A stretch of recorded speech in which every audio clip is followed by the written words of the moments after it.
Supë me kungull.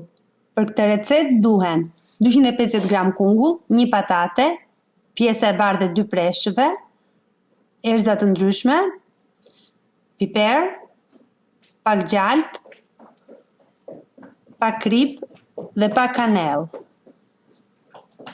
Në një tenxhere hedhim pak gjalp, shtojmë preshën e prerë dhe ka vërdisim ngadalë. Më pas hedhim pataten dhe kungullin e prerë në copa.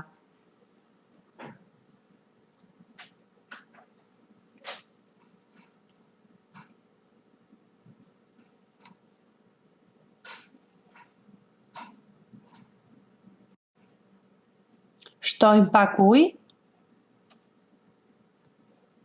derisa të mbulohen të gjitha perimet.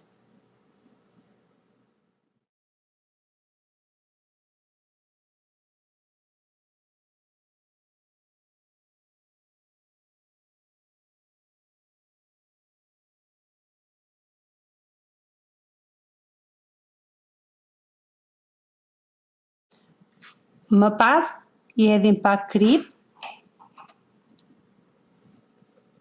hedhim dhe të gjitha erëzat të lidhura me fill kuzhine. I mbulojmë me kapak dhe lëm të ziejnë ngadalë për rreth 20-30 minuta. Më pas e grij masën e përgatitur me grirësin elektrik derisa të arrijmë të kemi një kremë në ngjyrë portokalli. Hedhim kremin e përgatitur në pjata, shtojmë kanellën plur. Nëse dëshirojmë mund ta shoqërojmë këtë supë me copa të vogla buke të thekur. Për më tepër, vizitoni artigatimit.com. Ju bëft të mirë.